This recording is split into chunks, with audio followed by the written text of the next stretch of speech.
The formula to rationalize what you postpone contained one part of self-deception or disappointment, two parts of escapism, an amount of guilt, and a dose of immobilization. When was the last time that you postponed something you had to do?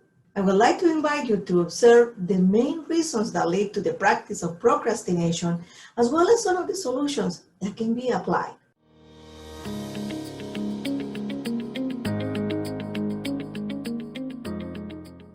Dr. Wayne Dyer explained it very well in his famous book, Your Erroneous Zones. It is not necessary to shed a single drop of sweat to postpone doing anything. In other words, it's much easier not to do than to do. Of course, this doesn't mean that it's less painful or that it doesn't have negative consequences. I believe the beginning of the year regularly evidences the behavior of postponement.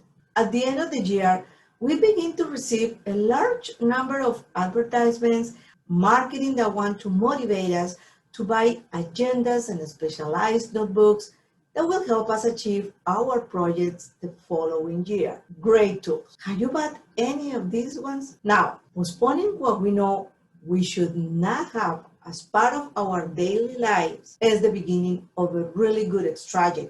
For example, postponing going to the mall, it's ideal if you want to avoid making unnecessary and impulsive shopping. Now, when it comes to doing what needs to be done, this is where procrastination is really the challenge. In other words, what is the purpose of knowing what to do if it's not done? What good is making great decisions if you don't have the discipline to execute them? On a personal or professional level, procrastination has negative consequences. Xu Tzu, in his book, The Art of War, mentions the importance of personal discipline and emphasizes that a person has to know how to direct himself to be able to lead others successfully. In reality, we all have our reasons to postpone. In one way or another, we have been through this experience. So let's see some of the reasons that I believe lead to postponement. One of the reasons is avoiding unexpected situations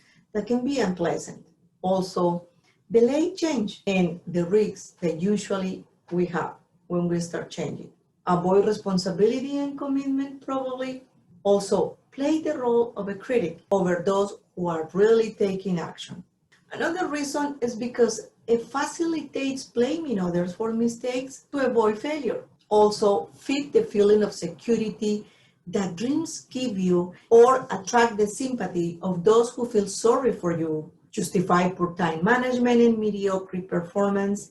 Manipulate others to do what has not been done. Ensure avoiding success and the commitment that it requires. In general, regretting, waiting for others to take action, or believing that things happen by themselves is enough evidence that the focus is on how to justify the postponing.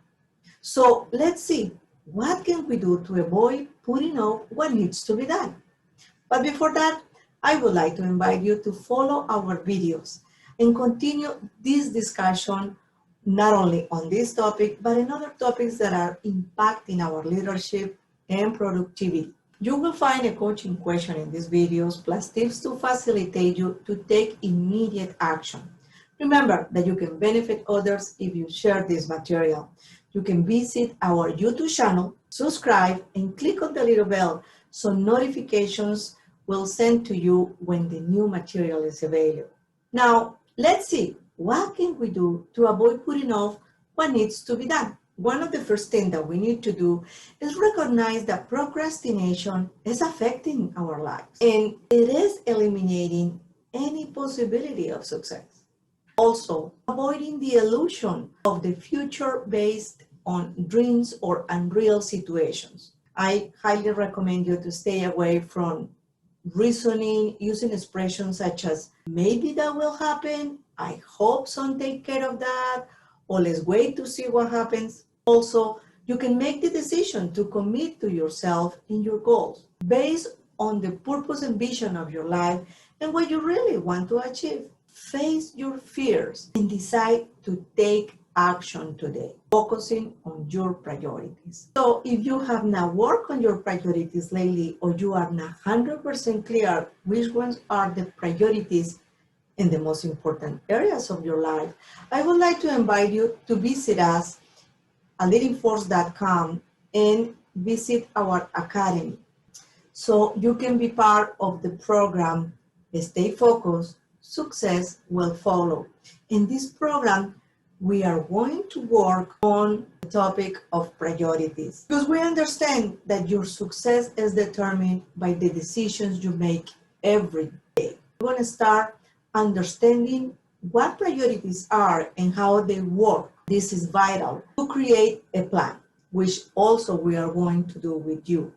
Develop that strategy so you can focus on your priorities, and in that way you can achieve the results that you really want in the shortest time possible. You will work with the 4 tools that have helped thousands of people to live their priorities daily and have high levels of productivity, as well as starting the process to cultivate the habits that your priorities need and plan your days based on them. Remember that we cannot manage time, we can only manage ourselves. Another solution that needs to be part of your plan to avoid procrastination is that prepare for attacks and criticism. Also, you need to use your mind to support yourself, motivate, inspire yourself, and that way you do not sabotage your next step. Also, divide the tasks in small steps. If this is a team project, meet with the team members to prepare the new strategy and get started today. Now, make a contract with yourself, put it in writing, and sign it. If you still need a little bit more of commitment, I highly recommend you to do this contract with your team or the people that is close to you, especially the ones who really benefit from your actions. As we can see, procrastination is one of the greatest obstacles to productivity. If we do not make that effort to control it and control our lives and cancel out any opportunity or possibility that we have of living a meaningful and successful life. If you need support in this process of controlling, delaying, or procrastination, don't hesitate to contact us. In our executive coaching program, we can help you to have better and immediate results. Our desire is to add value to your leadership, to your journey, to help you increase your productivity, to have more clarity on your next step, better results, and higher levels of achievement. So like this video, don't hesitate to add your questions or comments. We will be happy to reply to you. And in the meantime, while we meet again, I want you to reflect on how you can avoid putting off what needs to be done.